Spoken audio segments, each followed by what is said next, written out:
Before I officially start, please allow me to give you a brief introduction of the agenda for the panel discussions this afternoon.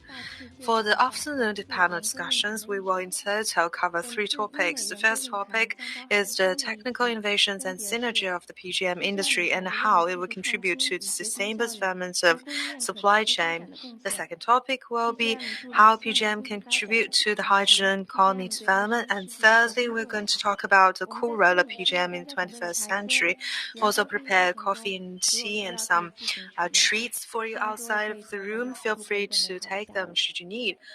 Well, without further ado, let's just jump into the panel discussion session, and we'll start with the discussion of the synergy and technical innovations of the PGM industry chain, how it will contribute to the sustainable development of the supply chain.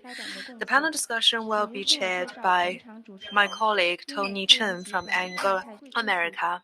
Well, I'm so happy to meet you again, in particular after everybody have comfortably fed themselves and we managed to survive the afternoon coldness and afternoon, I'll say the drowse, like the kind of sleeping feeling, but I want to assure you that the afternoon session will definitely be an exciting session and you won't fall asleep. Feel free to interrupt our discussion at any time. And if you have any questions, feel free to raise your hand and we will give you a microphone so that you can raise your question. Well, I was supposed to say that those who ask questions will get gifts, but on second thought, I remember that we haven't prepared any, so I'll just stop that part. So for the first panel discussion, as was introduced by the Margaret Morley, we're going to talk about the technical innovation and synergy of PGM industry and how it will contribute to the sustainable development of supply chain. This is a very popular topic. Basically, it means that how can the supply chain of PGM can achieve steady, healthy, and sustainable development, or to put it more simply, can it be cheaper? How? If the answer is yes, and how to guarantee its relatively low cost. What I want to say is that in traditional thinking, whenever we talk about this question, the first thing coming to mind is who shall be responsible for its answer is definitely mining company because you mine, you produce. However, I'd like to contribute or I'd like to offer another perspective, actually PGM. It's part of the value chain, and the PGM value chain is composed of 3 parts: the production, well, it's related to mining, of course, and second part is about the use and the marketing, where science and technology can play a role, and thirdly, it represents some major characteristics of PGM. So today, I would like the panelists to focus on all 3 parts, and we can come up with something instead of simply limiting our focus to mining or mines. Well, first of all, let's just have some discussions about what it means by sustainable development. When we talk about sustainable development and what are the goals we want to achieve, steady supply, rich reserve, and if we want to achieve sustainable development or sustainable production, we need to ensure low carbon production is there. So today we are very happy with us 4 panelists as they represent different parts of the 3 parts I just introduced. For example, Grace Chu, she represents the producers. Please give her a round of applause. We also have 2 senior experts in parts of application or usage, and one of them is Professor Xie, one of them is Mr. Xie, and the other is Ms. Ying. But recycling is indispensable. That's why we have Mr. Cao with us as he engages in the recycling business of PGM. So much for the introduction. And I'm just here to set the stage so that you know what we will be discussing during the first panel discussion. Feel free to raise questions should you have at any time. I'll throw out the first question to all panelists, and in the process of listening to the discussion, if you have any questions, feel free to raise them anytime. So the first question is what you already see on the slide as all these three different parts of the value chain. I'd like to hear from your insights, from your positioning, or from where you are, where you stand. I would like to hear your insights about how to ensure the sustainable development of supply chain, how to guarantee steady and orderly supply. What roles can your business? So first of all, let's start with Grace Chu. Ladies and gentlemen, good afternoon. Thank you very much, moderator, my colleague Tony. I'm Grace Chu from Anglo America. I'm just here to give you some preliminary ideas. Firstly, let me just say a few words about PGM. PGM group includes 6 different types of metals: platinum, palladium, osmium, iridium, ruthenium, and rhodium. Let me start with platinum, something that you are already very familiar with. 80% underground reserve of platinum are in South Africa, and the rest are Russia, Zimbabwe, and in Canada. South Africa every year mines around 120 tons of platinum or 4 million ounces. Well, we saw from some third-party research that currently speaking, South Africa's mining companies, speaking of their existing reserve, have around 5,000 to 6,000 tons current reserve, and the total reserve 31,000 tons in South Africa. According to some U.S. agency, total worldwide total reserve of platinum is around total reserve of PGM is 93,000 tons, with 50% of them being platinum. There are 2 ways of producing platinum: primary resource and recycling. According to some public data, in 2021, globally speaking, PGM total output was 630 tons, with 480 tons coming from mines. In other words, they come from primary sources, and the rest, 150 tons, came from recycling. In other words, recycling accounts for about 24%.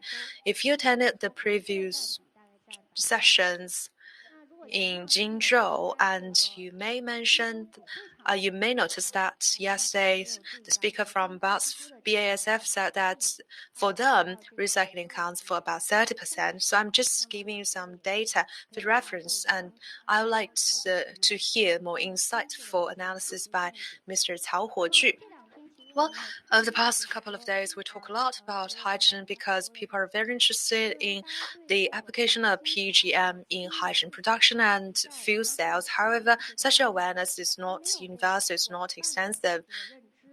However, as we expect that fuel cells will become more extensively available in the future, people are increasingly interested in questioning whether PGM will be sustainable in the process of producing hydrogen.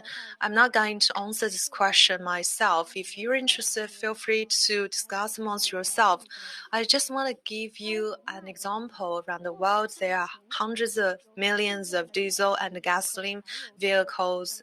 As for the long history of application of PGM in the 2 types of vehicles, you can tell from it has technical advantages as well as steady production process. Another thing is mining industry. Well, by the way, the society has a lot of hope for us, believing that we can be a change maker. Of course, we're making our due contribution in response to reduction of carbon dioxide. Anglo America, as the leading diversified mining company that operates globally, as early as 2006, we proposed to become a leading smart mining company, including what you see in the promotional video about our plan to become smart in mining, and we have our carbon neutrality goals as well. So our smart mining plans include digitalization and sustainable mining plans. In terms of the sustainable mining plans, we need to rely on innovative thinking, technical or technological empowerment, as well as sound partnership, so that we can meet the needs of our community as well as the whole society.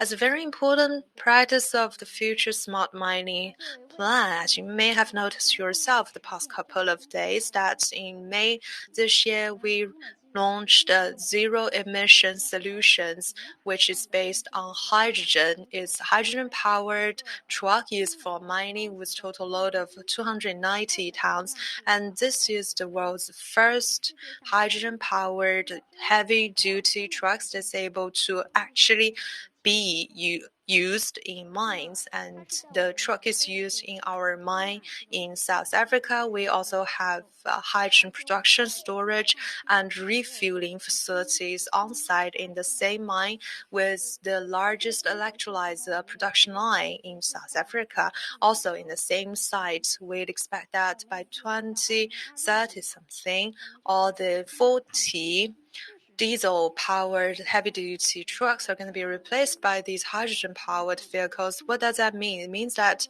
we reduce the use of diesel by 3,000 liters. In other words, it's equivalent to getting 80,000 vehicles off the road.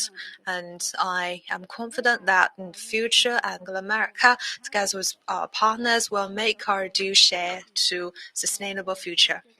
Very good, very well put. Thank you for your sharing. Thank you for the introduction as well. So based on that, we can see that at the start, the origin of this value chain, and you as the resource supplier has tried your best to make sure that it's sustainable and the value chain of PGM is sustainable. Now let's talk about application. We have two specialists in application. One is Professor Ying from the academia. But of course, she's been working on a lot of industrial projects, and also Mr. Xie.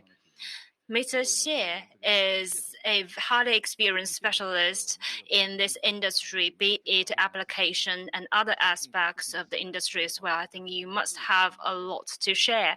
So first of all, let's listen to Professor Ying's perspectives on application, how to help this supply chain to achieve sustainability and stability. Thank you.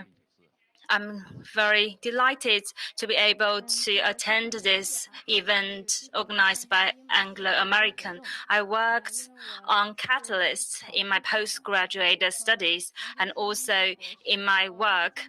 We know that catalyst is the spirit of the chemical industry, and the platinum and also PGMs is the spirit of catalysts. The application of PGMs in the chemical industry is mostly in the form of catalysts.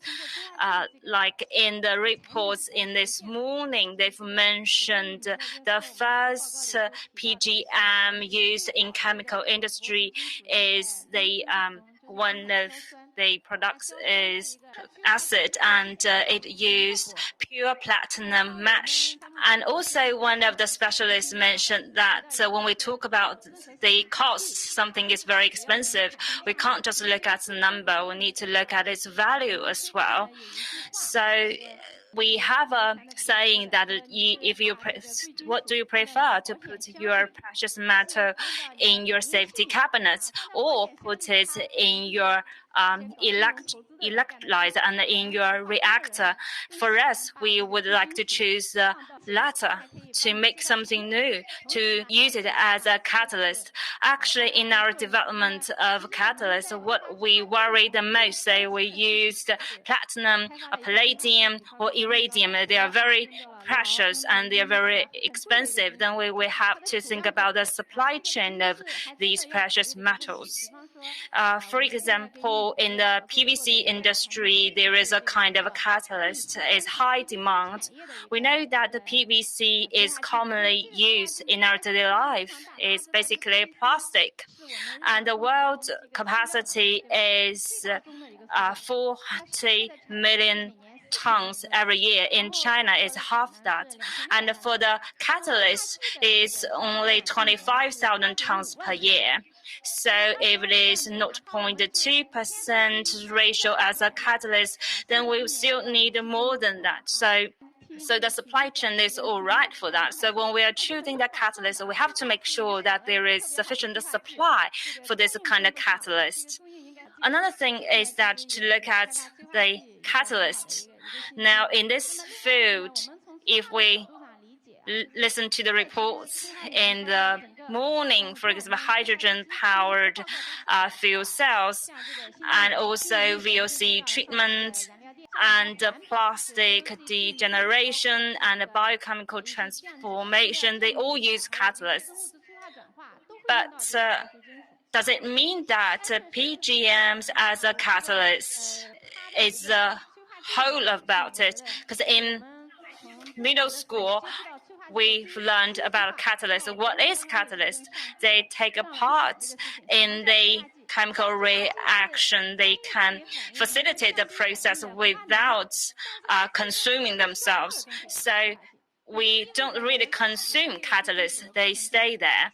But so we recycle all the catalysts used. So it all depends on the recycling rate. So a good catalyst, depends on how we use it. We need to make the best use of them. This is one key point.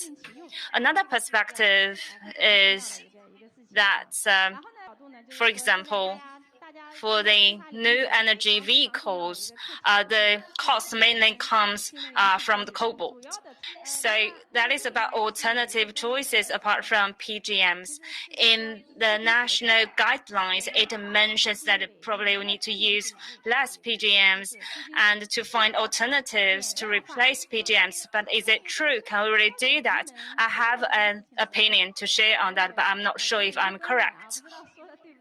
Nature creates so many elements, and every single one of them has their own purposes. The iron has its role to play, copper has its roles to play, and PGMs and precious metals have their own roles to play as well. So in the catalyst world, a lot of PGMs cannot be replaced.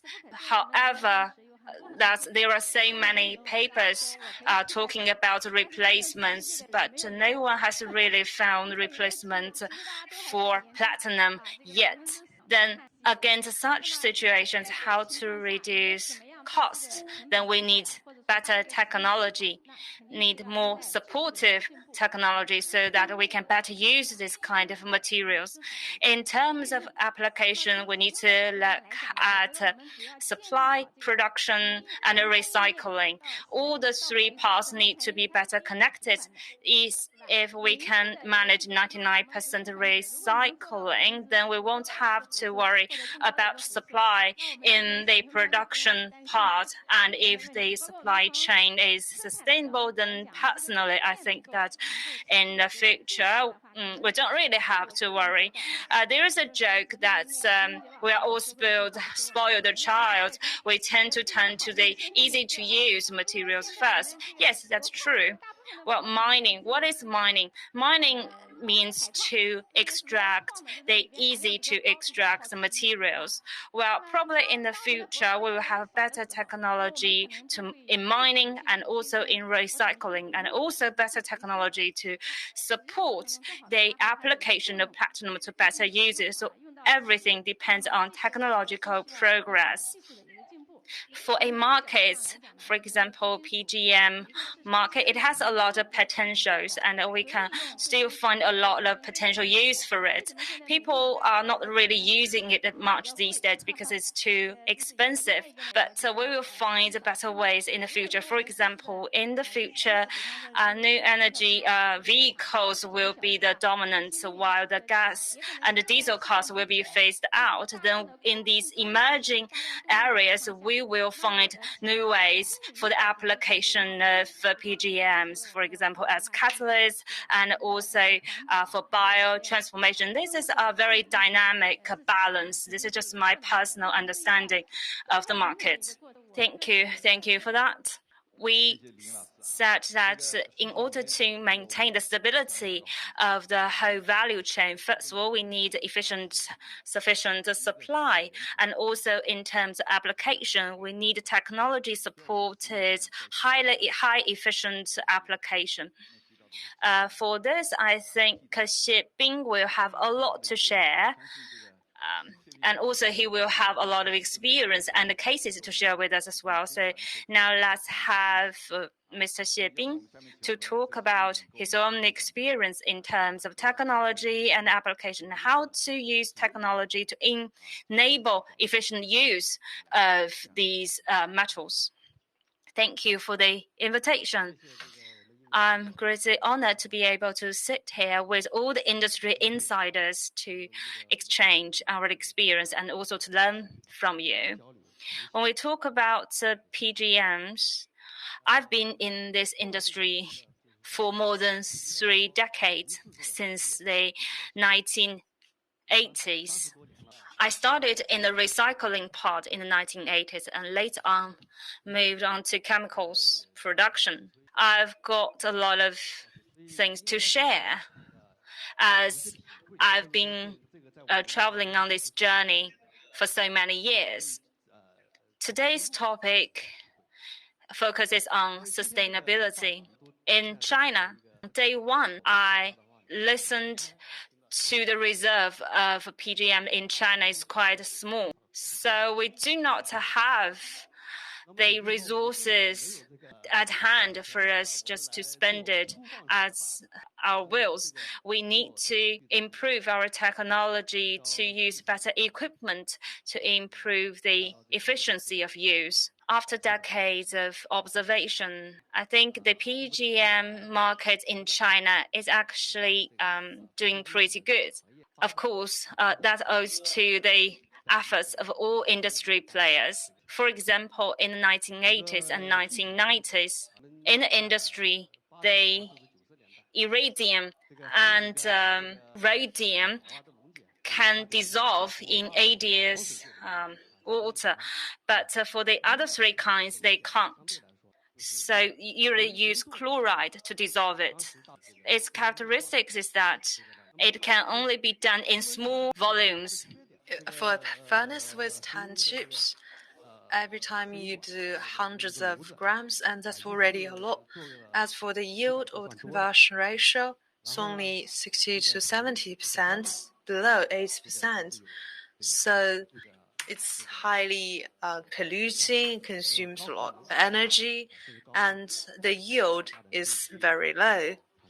Currently, regarding the old way of dissolution of chlorine, we are able to do tens of kilograms at one batch, and that's definitely absolutely possible.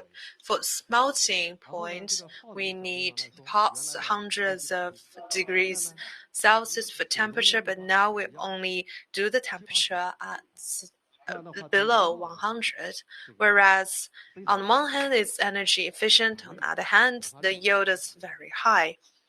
And you don't need to actually use chlorine to do dissolution with the yield much more elevated. So our technical or technological developments have gone a long way to help to get closer to emissions reduction, and we have gone a long way on this journey. However, for us, well, actually, personally, I think that there's some areas that's still having room for improvement. In China, we have lots of experts that scattered across the country.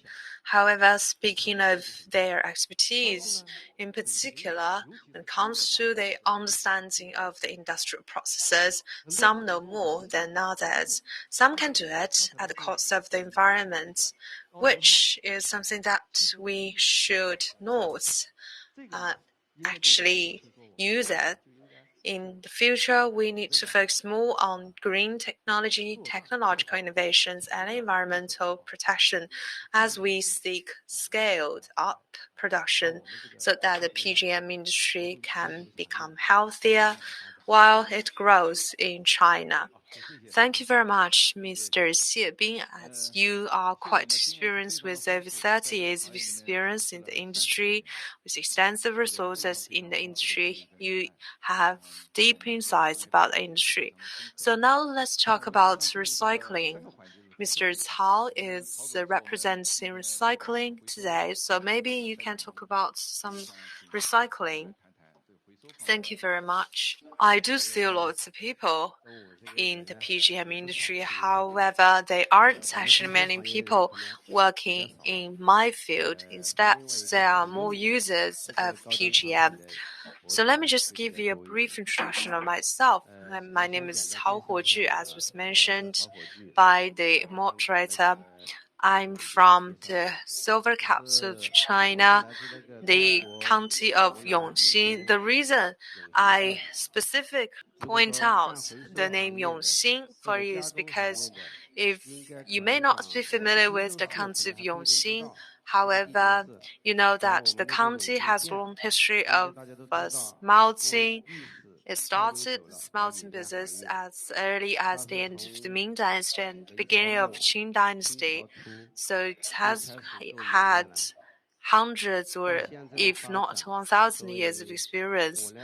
When I was a child, I started to witness the change of the technology. I witnessed the policy change of the nation myself. So what I'm currently doing is I do gold, silver, platinum, palladium, osmium, rhodium, and ruthenium. But maybe going forward, we'll branch into other types of precious metal.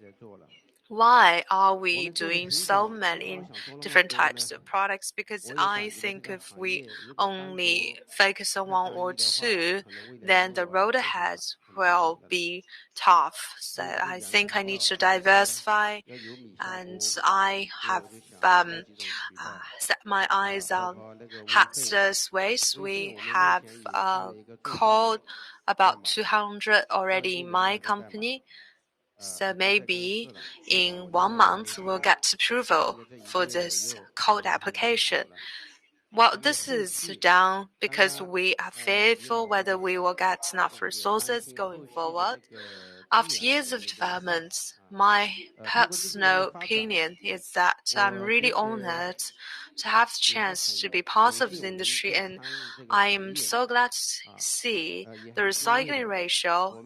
If when we talk about annually, we can reach 99.995%. Well, this is not a small feat. Say that triphase annually for rhodium, we can achieve 99.5% and above. We couldn't reach this much purity even the year before last year. As for platinum, actually the number is even higher. So there's no need to worry about resources. It's just about recycling and reutilization. Resources are there. If you do production, 要管理好人、气、水，跑不了太多的。所以这我们工厂的话，洗手水，甚至拉出来的大便，不好意思啊，我们这些都得给它要回收过来的，包括那个气。现在通过新的设备、新的方法，我们中国人是蛮聪明的，我觉得是。就是我们有些是没有说拿专利，我进这个行业才2年啊，进这个博主行业啊，我从16岁我是干贵金属行业，真正的干脑、医疗、额这些才干2年，所以我们的员工也在，有些他是1个月都1天都不休息的啊，所以我也非常感谢这个团队对我们这个行业做出了大的贡献，对我们公司是拼命的在干。我们才会在这个行业上有今天的小小成绩。在这2年来，我们在这个行业，就说这个博主的供应链的问题，我们在这个行业是做了一点点小贡献。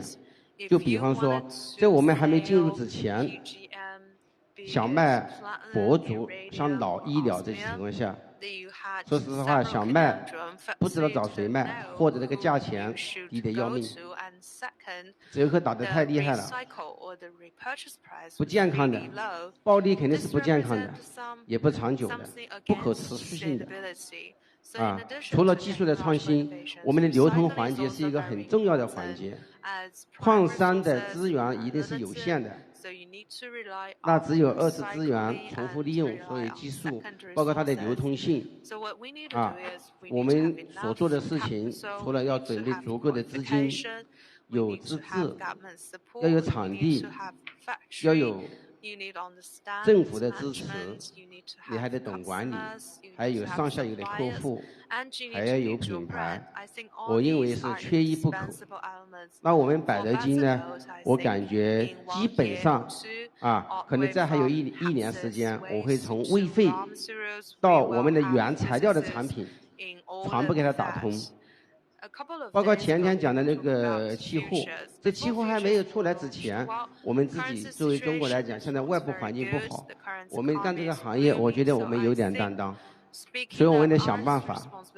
所以从我们二次资源的重复利用开始要下手，这块相当是城市金矿，这个量是很大的，从国外进口那么多这些东西不是丢掉了，它实际上是在中国以内的。以前的铰跟特别是铰了，从跌了100多块钱。Because in my hometown, hundreds of thousands of people were in the business of rhodium recycling, and they sold lots. But because rhodium wasn't expensive in past, but this is not the case this year. So a lot of people made themselves rich because of that. A lot of things that contain rhodium, they couldn't sell for anything. However, if you have technology, you can turn waste into valuable resources. For example, we signed a contract, we bought 3,000 tons of stuff with only 5 grams of iridium. Even there's only 5 grams of iridium, we can get them out. Something that's contrary to what we did in the past, because in the past we just roll away the iridium when the size was so small. So in China, technology has gone very fast. Another thing is circulation or liquidity. After you purchase the weights, you need to talk with your upstream and downstream stakeholders so that if you want to sell things, you can sell them at any time. So we have this platform for price quotation that covers gold, silver, platinum, and palladium, osmium, and rhodium. So for PGM, we have a sophisticated quotation system, and we have sophisticated model that cover all these PGM metals. So for our customers, as long as we offer a price they can buy and sell, and if they find our price acceptable and they want to sell to us, I will pay them immediately on site. Well, it's always easier said than done.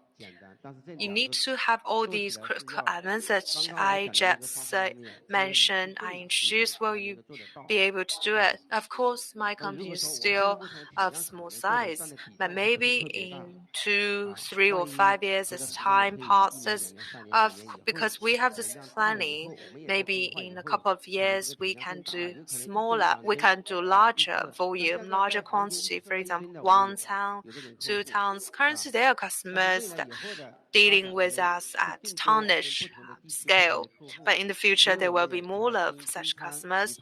So we have subsidiary just there to prepare for future sustainable development, for future circulation of such metals. Thank you very much. Thank you very much. Please join me in giving Mr. Cao a warm round of applause, because we have done lots in recycling ourselves, but he has given us a very comprehensive, systematic overview of this recycling business. He talked about the progress, and he talked about the platform.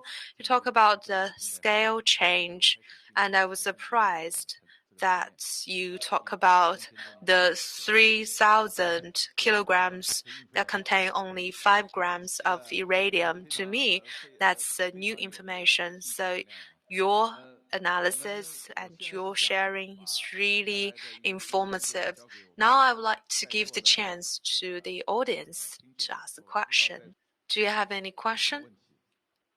Well, my bad. I haven't prepared any gift today.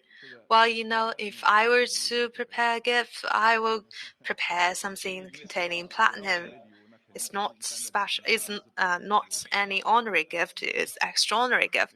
Well, let's just resume the panel discussion because I talk about production. And today's panel is about technology. I'm really interested in how technology can play a role in this process. Maybe, Grace, you can talk about how technology can help mining companies or resource suppliers' status and role. Thank you, Tony. In terms of technology, actually, when I'm talking about smart mining, I've mentioned that in the future, smart mining actually consists of two aspects. First is technology and digitalization, and second is sustainable mining technology. In the first part, it actually has 4 directions. First is the disposition of these minerals. We need to make more accurate mining so as to save more water and energy, and also to reduce the energy consumed per square meter of mining. And the second is to reduce our reliance on water. If you know about mining, you know that during the whole process in the past, they heavily rely on water and they consume a large amount of water. So water-free mining is basically a whole cycle of water use that includes water recycling to reduce the consumption of water. And the third is to reduce the exposure of human labor in face of hazardous situations, because we know that there are mining accidents around the globe every year. And like the mine I've mentioned is a open pit mine, but most mines, they are underground, say several thousand meters underground, so mining can be quite dangerous. And due to the pandemic, I haven't made my trip to South Africa yet, but my colleague told me that if you go underground, especially when there's 1,000 meters underground, most of our staff, they don't walk, they crawl in a very crowded space. But of course, they are not literally crawling, but they can't really stand up. They have to bend their waist to walk when they are working thousands of meters underground. So you can see that for PGM mining, it is dangerous, and there is a room for further improvement in terms of technology and safety. And the last part is smart mining. We use data and interpret the data into smart operation so that the whole mining process is safer, efficient, integrated, and optimized. So technology and digitalization will tackle the issues we face with mining, production, transportation, storage, and promotion. It will cover the whole chain of this industry, and we hope that smart technology and digitalization will help Anglo-America to maintain its leading role and its competitiveness inside the industry. Thank you. Thank you for the answer. It's very well answered. Of course, I'm your colleague, but I don't really know that much about mining, so thank you for your sharing. We can see that technology can not only improve mining efficiency, but also provide a safer working environment so that we can better protect our staff, and also we can be more environmentally friendly and less energy consuming when we are doing the mining. So thank you for that.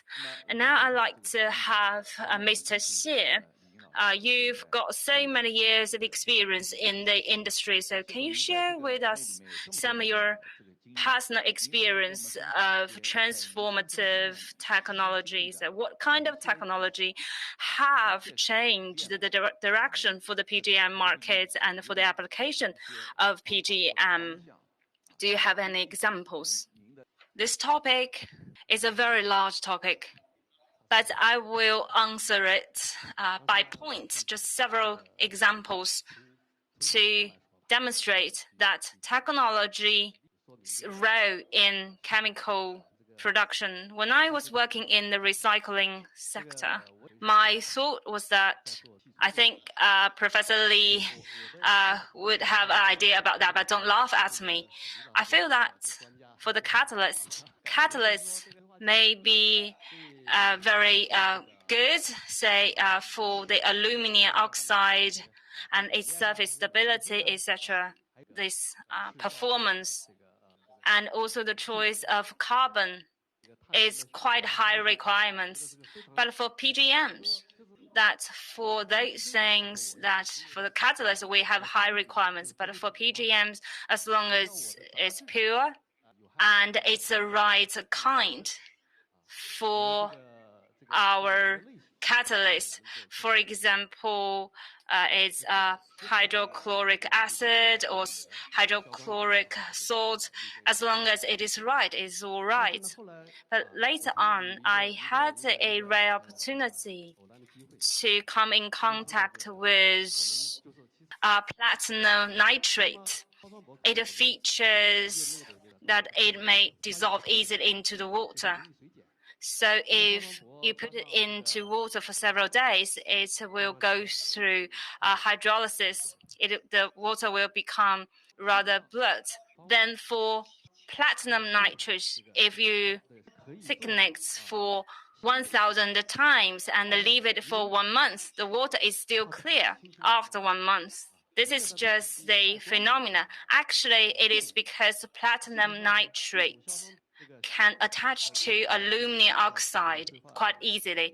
The attachment ratio is more than 99.5%, meaning it's high ratio of performance and is evenly distributed. So the chemicals itself gives me new ideas. I realized that I was wrong. So they can impact the catalyst quite largely as well. If you work on catalyst, if you look at all the choices, sometimes the differences are not that big. But if you look at carbon, aluminum oxide, these are pretty much set. Then the performance of the chemicals will be more obvious. So I think it's a product already in use. For the future, we've touched on that quite a bit. For example, the hydrolysis and hydrogen power. Well, as far as I know, it's mostly chloride. I've been following this forum online in the past few days. So we look at the electric potential, and if it is too high, we may use platinum, etc. So mostly we use iridium and ruthenium composite. But its precursor is not a chloride, but some other chemicals. So it may exert a certain impact on the electric energy and also on the energy saved. So it can be quite energy saving and it can reduce emission. So technological innovation, be it chemicals or catalysts or the recycling of them, will exert a very positive impact on the whole. Technology is very important. Thank you. Thank you for touching on it from your own experience. Actually, technology is not only about one step, it covers a whole process, be the choice of the carrier or the process or the purity of the chemicals or the application of chemicals. Everything is correlated with technology, and technology can make all of them more efficient. And Professor Li is more research-oriented, so you may have more to share from a more technical perspective. So what kind of technology development may influence or facilitate the application of PGM so that the whole supply chain can be more stable and sustainable? Supply chain, I'm not an expert as I'm more academic, but for PGMs, when we touch on sustainability, first of all, we need sufficient supply on the upstream. And on the other side, say for Anglo-America, we need to look at the market. And will the current existing market further shrink or expand? So this is one of our top concerns as well. If we have judged it well, we can choose a good project to move on with it. So I actually have 2 points to share. First, in terms of technological innovation, how can it support PGM market? For example, catalyst. If it is 100% load, then the industry won't use it. But if we can reduce it to 0.1%, then the market will grow pretty quick. So, and I've also talked about that catalysts won't consume themselves, but still it's a large investment. Then how to reduce it from 100% to 0.1%? That depends on technological progress. For example, we worked on this certain catalyst between 1958 to 2001. The load is 15%, but in 2015, after our nation joined the National Water Management Project, it is required that we have to reduce it to 6%. And we did manage to reduce it to 6% within 3 years, and that highly depends on technological progress, that is for sure. Another point is that on yesterday's forum, quite informative, a lot of takeaways from Ms. Wu's lectures and other lectures. A good catalyst does not only depend on catalysts, but also depend on the raw materials. For example, the popular single atom catalyst. For example, platinum, it is liquid. It is in the form of ions and atoms. But when we make them into catalysts, how to make sure that they maintain this kind of form, then that requires quite a high technological requirements, and because during the process of catalyst production, it may change. So we need to look at the carriers and also the process technology. In 2015, I took part in a key national research project on catalysts. Actually, the simple carrier in China is basically aluminum oxide and carbon oxide, etc. And we sometimes import it from other countries. So for this part, we definitely have room for further improvements. And our team mainly works on carbon catalyst, and we just attended a national meeting on that. A lot of things has been shared on that meeting on carbon materials. And if we've got quite mature technologies in platinum nano materials, and the load is 40%. We use a reverse redox reaction etc. But carbon is a bottleneck. As I basically worked on carbon, so a lot of manufacturers, battery manufacturers, come to me and ask certain questions. I will skip their names. One of my classmates from university has been working overseas for quite a decade, and he works in a battery manufacturer, and he suddenly called me late at night and asked that I read one paper of yours, and I came to know that why our carrier is not stable because it may be methanized. That is actually a part of my project. My key research issue, that is how to make sure that the carbon is stable, because if the carbon is not stable, then your platinum catalyst won't be able to stay stable because the carrier is not stable. For example, we can't keep our balance on an unstable stage. Think about such a high-loading system. Indeed, the pressure is large at as much as 40%. For industrial precious metal catalyst, usually it's around 2%, between 2 to 5%. We rarely see such uses when it goes beyond 10%. So we rely very much on technological progress and on carrier materials. So when I received the call, I provided him with some nanocarbon catalyst with particle size at only 20 or 30 nano. So they use it and they found it's of great use. For all the existing products, this is a question or this is the issue they have to deal with. And that means that people working in carbon and people working in precious metal need to work together. If carbon can be promoted to market, and if loading can be lowered from 40% to 30%, those working on fuel cell will find themselves under less pressure. So I think from this perspective, technological innovation will indeed have a huge impact on the supply chain. So much from me. Thank you very much, Professor Li. She shared lots of useful information, and I was inspired.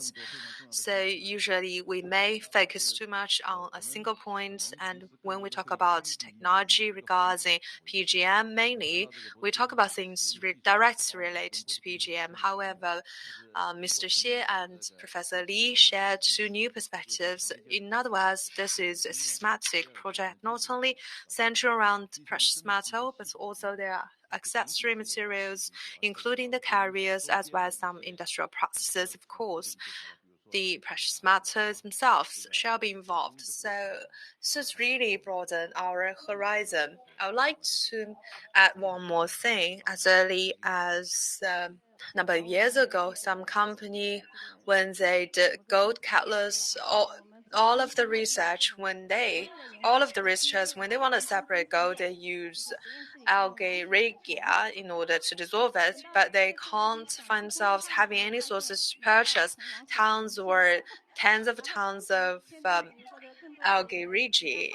And maybe in lab, this is not something a big concern to you. However, if you want to do industrial production, you truly need to find something that allows you to achieve industrial scale. In other words, the solvents will play a very important role during industrial production. That's how I see the synergy will play the part. Thank you very much, Professor Li. I will switch to recycling again, because technological progress regarding recycling is something that's beyond my scope. I wonder, have we had any fundamental progress on the parts of recycling? Personally, I'm mostly concerned with two things. Firstly, whether recycling covers all types of raw materials, and second, whether it meets the increasingly stringent environmental requirements.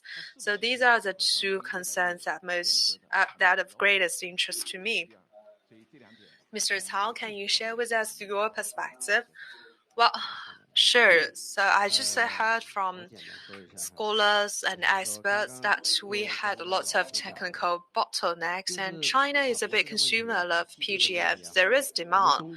When the demand is there, I don't think we need to worry too much about the bottleneck issues, because we can deal with them one by one.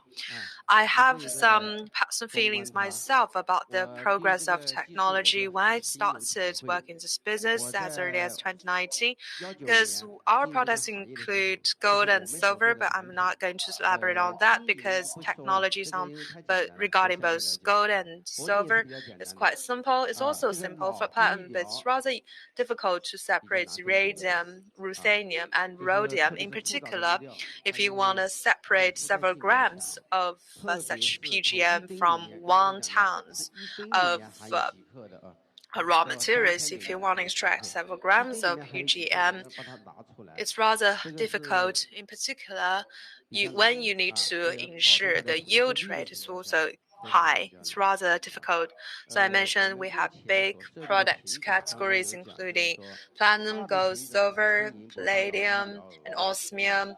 As for the products, well, basically in terms of the waste products in the market, we'll talk about catalysts, such as spent auto catalysts.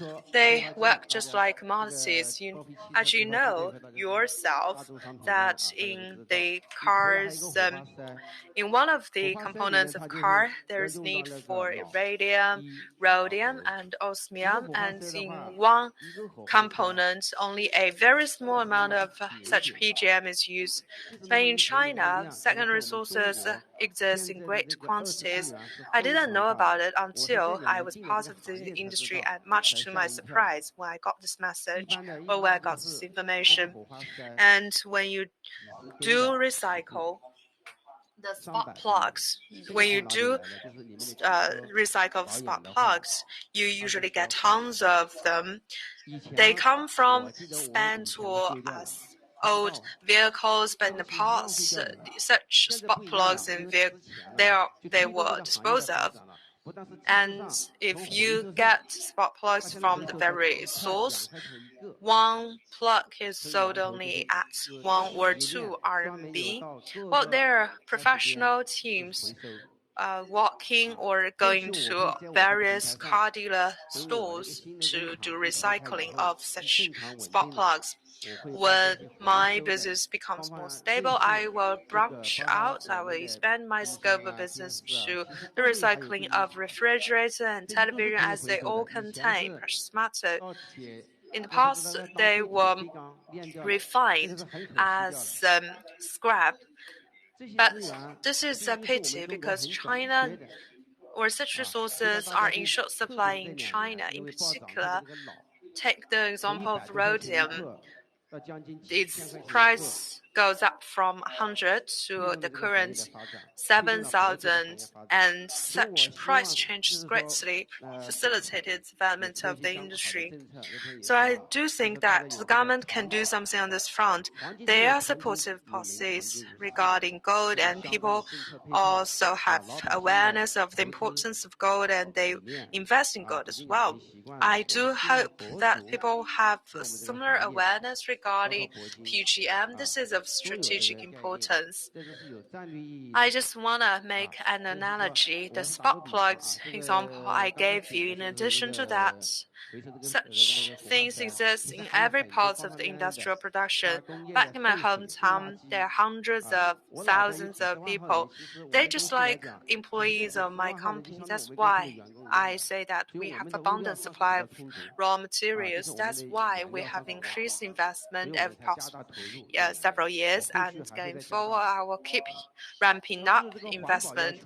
In terms of environmental regulations, indeed, things have become more demanding. When I was a student in primary school, I saw it myself, because in my village, everybody's involved in this business. In the past, wastewater was thrown away, and for fairness, usually in the process of recycling, people just do it in open ground without any environmental awareness. But things are different now. President Xi Jinping proposed a slogan of green mountain and lush mountain and green water. When he first proposed this idea, we didn't quite understand, because we thought it's more important for us to feed ourselves first. If we take environmental protection into consideration, cost is too high. But actually, looking back, this is of strategic importance because you can sell products at higher costs to offset the higher costs. And in the longer run, it's beneficial to people's health because back in my hometown, the water contains excessive concentration of lead. The government distributes drugs to people because of it. So it takes decades for the water to be cleared of the excessive content or level of lead. So what we are currently doing in our factory is to exceed what the policies require us. And with regard to the waste gas and facilities, we do much better than what the requirements or regulations require us. For us, the wastewater is as pure water. It's perfectly fine to use them to pour flowers, to water the flowers. So I do see the overall tightness of environmental regulations and law enforcement on that front. And I do see water in the river back in my hometown becoming greener. So I do think this represents the right direction, although the cost is higher to us, it's better for sustainable development. I am so glad that people engaged in the recycling business have such high level awareness of environmental protection, and I do think that represents one of the achievements of our years of efforts, emphasizing how important it is to protect the environment. And finally, I would like to ask all of you to use 1 or 2 sentences to talk about your views on the PGM value chain and supply chain. Maybe we can start with Professor Ying. Well, I am in the catalyst business, so I will just talk about catalyst role. I think precious metal catalysts can catalyze better life for us, and technological innovations can catalyze better market and generate or give rise to more job opportunities for people. So let's just work together and put in efforts together. Mr. Cao, I'm in recycling and reprocessing business. So what I hope is that I hope all of you, well, if you have family members or if you know of anyone also in this business of recycling and reprocessing, we recycle anything, any alloy that contains precious matter, and I can assure you that we offer good price. Regarding processing, we have the biggest processing capacity in China with the biggest factory in China. And second, for the products for gold, silver, platinum, powder, and palladium, and for rhodium, in particular rhodium powder, we don't need to go through any testing given the quality of our product. So during the conference, I was applauded by several of the people working in the industry, and they said that our product is as good as products they source from overseas. So for all these products, if you need, you can do search online. But my company, Better Gold, we don't have any salespeople. If you are interested, just feel free to talk to me or to the employees in my company. Grace? At Anglo America, we want to redefine the mining industry to better people's lives. So I think that represents the social responsibility of a mining business. But from another perspective, as we live in China of past decades have seen rapid growth with the accumulation of huge quantities of valuable resources. So I hope that going forward, as was mentioned by Mr. Cao, these valuable resources can be effectively recycled and reprocessed. Only in this way will we see PGM market grow simultaneously, not only on the front of primary sourcing, but also from the front of recycling. In particular, the hydrogen economy is some sort of grand scheme. It's an industry that has the attention of people from all walks of life. So much from me, Mr. Xie. So for me, I think that the PGM industry, while before or previously I look at the industry structure of the industry, I saw a lot of fragmentation artificially done. For example, there were people engaging in catalysts, people engaging in recycling. However, there wasn't any synergy from all these players in the industry. So what I hope is that going forward, everyone working in this industry can do more collaboration. They should take a more comprehensive and holistic view. As was mentioned by Professor Li, as someone engaging in the catalyst industry, we find users in fuel cell. Personally, I work on the precursor of fuel cells that contain platinum. So I developed several formula after people tried different formula out. The comment is that some formula are better than others. So this has given me this important lesson that cross-disciplinary collaboration is necessary for the industry to go faster. Thank you very much once again, and thanks to all the panelists for the insightful sharing. So much for the first panel discussion. Thank you to all the audience for your patient attendance. Thank you.